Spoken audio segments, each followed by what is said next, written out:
निक्कू शर्मा जी गोवर्धन से। श्री हरिवंश गुरुदेव भगवान आपके चरणों में कोटि कोटि प्रणाम। श्री सदगुरु भगवान हमारी कोई संतान नहीं है, इस बात से मुझे कभी दुख नहीं होता, जबकि खुशी सी होती है कि मेरे साधन भजन में कोई समस्या नहीं है। मेरी धर्मपत्नी भी खुश थी, लेकिन गुरुदेव भगवान महाभारत के एक प्रसंग में आपसे सुना कि बिना संतान के जीवन व्यर्थ है, तब से मेरी पत्नी व्याकुल है। गुरुदेव कुछ मार्गदर्शन करें कि उसी मन में निश्चिंत उत्तर नहीं था, फिर उसे सुन लीजिए। अगर आपको लगता है कि गृहस्थी में ही रहना है, बाबा जी तो बनना नहीं, विरक्त होना नहीं हमें, और हमें संतान वाली लाभ की वृत्ति प्राप्त करनी है, तो लाडली लाल से बढ़कर कोई है क्या? और वो कहते हैं ये था मम प्रपद्यन्ते तास तथैव भजाम्यहम्, जो मेरे को जैसे बजता है मैं वैसे ही भाव में आता हूं उसके। वैसे आते तो भगवान ही है संतानों के रूप में, भगवान ही तो सारी मत्ता परतरम नान्यत, मेरे सिवा कोई और है नहीं। तो लाडली लाल के रूप में आपके घर में नहीं है क्या? आप उनको अपना नहीं मानते हैं क्या? फिर आप क्यों चिंतित होते हैं?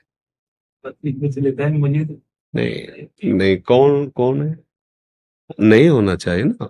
अगर विचलित होने वाली बात में आप आएंगी तो फिर आप हमारी बात को समझ ही नहीं पा रहे। अगर बुद्धि से आप धैर्य पूर्वक समझे, देखो, शास्त्र घुमा के सत्य वस्तु को देना चाहता है। जैसे आपके संतान नहीं हुई तो आगे का शब्द क्या लिखा है कि भगवान फिर आपको वैराग्य मार्ग दे रहे हैं कि संसार के राग से रहित होकर दोनों वानप्रस्थ आश्रम को धारण करते हुए भजन करते हुए भगवत प्राप्त कर लो। ये तो बढ़िया चांस मिल गया। इसी बात को आत्माराम ब्राह्मण नहीं समझ पाए थे। उनका अगर पुत्र नहीं है तो फिर हमारी गृहस्थी व्यर्थ है, गृहस्थी व्यर्थ है तो जीवन व्यर्थ है, जीवन व्यर्थ है तो आत्महत्या कर लेते हैं। इस विचार से वो जंगल में गए। तो धर्मात्मा पुरुष थे वो, कोई ऐसे थोड़ी थे। तो जब धर्मात्मा पुरुष कहीं चिंतित होता है तो महात्मा का संयोग करवा देते हैं भगवान। ऐसा शास्त्रों में बहुत जगह देखा गया है। तो एक सन्यासी महात्मा आते दिखाई दिए, तो वो ब्राह्मण घर में जन्मे थे, शास्त्रों का स्वाध्याय किया था, संध्या वंदन आदि करते थे। देखा संत तो उठकर खड़े हुए, प्रणाम किया। प्रणाम मुद्रा से समझ में आ जाता है कि आस्तिक है। तो संतों को केवल श्रद्धा चाहिए। वो बैठ गए और कहा तुम्हारा उदास चेहरा, क्या बात है? उनका भगवान सब कुछ है आपकी कृपा से, संपत्ति है, सब है, पर हमारे संतान नहीं। शास्त्रों में लिखा है संतान के बिना गृहस्थ धर्म अधूरा। फिर बार बार हृदय जलता है कि जीवन व्यर्थ। उन्होंने समझाया कि तुम्हारे भाग्य में 7 जन्म तक संतान का योग्य नहीं। तुम्हारे ऐसे अपराध हैं कि तुम्हारे संतान योग नहीं है। आप लोग ही अपराध कर देते हो, कोई दूसरा नहीं। गर्भ में देखा बेटी, हत्या करा दी। ये जन्म तो कष्ट में जाएगा, अगले जन्म में गर्भ ही नहीं धारण कर पाओगे। गर्भ में ही कोई संतान ही नहीं आएगी। कर लो उपाय, क्योंकि तुमने गर्भ का ही तो नाश किया, भ्रूण हत्या, उसकी तुम्हें जरूरत है नहीं, हटा दिया। कितने ऐसी माताएं बहनें जो ईमानदारी से देखे कितनी गर्भ हत्याएं करवाई। अब आगे जब उनका दंड मिलेगा तो तुम भगवान को कोसोगे। एक तो तुमने अपनी इच्छा से नष्ट किया, लड़की या जान करके या अपने योग्य न जानकर, और एक पैदा होगा योग्य और फिर वो नष्ट होगा। फिर अब भोगो। ये सब विधान है, वो जानते नहीं। अब उन्होंने जब बहुत हठ किया, नहीं माना, तो एक फल दिया और कहा अपनी पत्नी को खवा देना, इससे बालक होगा। बड़ी खुशी हुई, आगे पत्नी को दिया। जब भाग्य में नहीं है तो कैसे स्वीकार? तो उसने कहा कि खा लेंगे। उन्होंने कहा अभी तो ऐसे थोड़ी पाया जाता है, संत महापुरुषों का प्रसाद नहा धो के, आप विश्वास नहीं करते। तो कहा ठीक है, अच्छा पा लेना।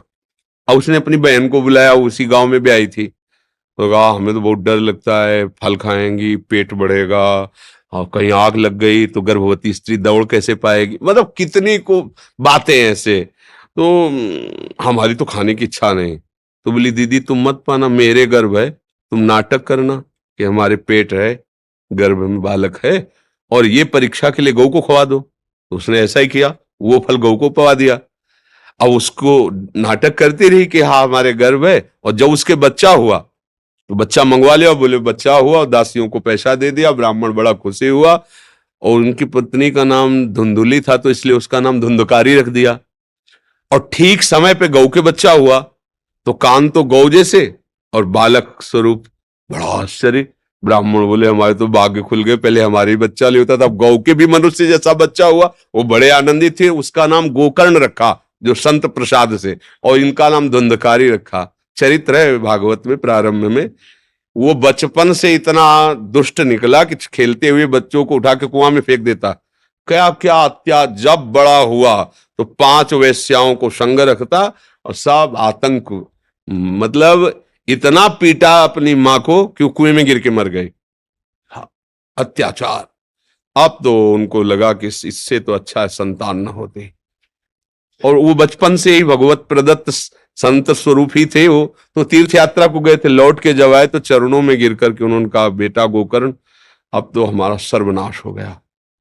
बोले पिताजी अभी एक उपाय है, भगवान का आश्रय लेकर और अब भाग जाओ यहां से आप, और एकांत में श्री कृष्ण का भजन करो और भागवत के 10वें स्कंद का पाठ करो। बहुत जल्दी आपको भगवत प्राप्ति हो जाएगी। जो श्लोक धर्मम भज सततम त्यज लोक धर्मान उपदेश किया, वो वहां से चलेगा। इस प्रसंग से सीख मिली कि यदि हमारे गर्भ से संतान नहीं है तो नहीं है। अब हम भाव से भगवान को मान लेते हैं, मेरे हैं, वही मेरे माता, वही मेरे पुत्र हैं, वही मेरे पिता हैं, वही मेरे रिश्ते नातेदार, सब हो गया। भागवत में लिखा है तीनों ऋणों से मुक्त हो जाता है, मातृ ऋण, देव ऋण, ऋषि ऋण, इन सब ऋणों से मुक्त हो जाता है जो भगवान को प्राप्त करता है। तो ये सब मतलब इसीलिए कहा गया शास्त्र रूपी जंगल से गाइड करने वाले की अंगुली पकड़ के चलो तो बच जाओगे, नहीं फंस जाओगे। इसलिए फिर तो मतलब सब गड़बड़ हो जाएगा। चाहिए भगवान की इच्छा हो, अब इच्छा हो जाए संतान की तो अब फिर परेशानी हो जाएगी। अरे होना हो तो हो, नहीं होना हो तो हम खुद जिनकी संतान उनको प्राप्त करने के लिए मुझे मिला मुख्य धर्म क्या है? भगवत प्राप्ति। ये सब साधारण धर्म है। तो भगवान ने क्या आदेश किया है? सर्वधर्मान परित्यज्य मामेकम शरणम ब्रज। ये बात बोले पाप जो लगा तो आम स्वर पापे भ्यो मोक्षयिष्यामि मा शुचः, तो चिंता मत कर, मैं हूं। बहुत तुम्हारे को लग रहा है तो गोपाल जी को बैठा लो, लाल गोपाल दुलार करो उनको कि हमारे नौ किशोर किशोरी आराध्य देव, और ये मेरा लाला, देखो लाला तन्मयता करके देखो, अगर बोलने न लगे तो बताना। पर तुम्हारे प्यार, तुम्हारी तन्मयता, अगर बालक ही चाहिए तो देखो ना, अखिल कोटि ब्रह्मांडों का पिता घुटनों के बल चल रहा है नंद बाबा के आंगन में, दशरथ जी के महल में। ये क्या है? भावना ही तो वैसे भी सब रूपों में भगवान है, तो ये तो चिंता का विषय नहीं क्यों सके। मर्जी जैसे आपने बोला वानप्रस्थ का आश्रय लेके वैराग्य से आगे का जीवन व्यतीत करो, बट ये अभी गृहस्थी में इसी वेश में रह के अगर भजन करना चाहें ये भजन करेंगे, बट वैराग्य का आश्रय लेके बाहर। भाई वैराग्य का मतलब कपड़ना बदलना नहीं है। वैराग्य का मतलब इन सब बातों की चाह खत्म कर देना। राग का त्याग ही तो वैराग्य है। आप पैंट शर्ट पहनो, हम कह रहे हैं, और कोट पहनो, ऊपर से सोने की जंजीर पहन लो, क्या फर्क पड़ता है? अंदर से राग नहीं तो कोई फर्क नहीं पड़ता।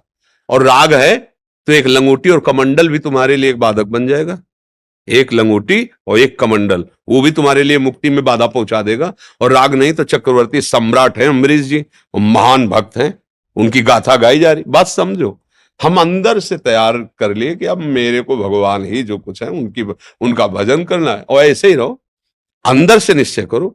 अब देखो संतान उत्पन्न नहीं करना तो अब काम को हमको कंट्रोल करना है, काम वृत्ति को, कि व्यर्थ में काहे को समय और जीवन नष्ट करें। संतान उत्पन्न नहीं हुई, अब हमारा मार्ग भगवत प्राप्ति, तो दोनों ब्रह्मचर्य का आश्रय लेके चले। अभी जीवन मुक्त होते जाओगे, एक एक विषय छूटता चला जाएगा। अभी परमहंस हो गए, बाहर से पैंट शर्ट में, अंदर से महात्मा होके, कितनी बढ़िया स्थिति है, समझ रहे ना।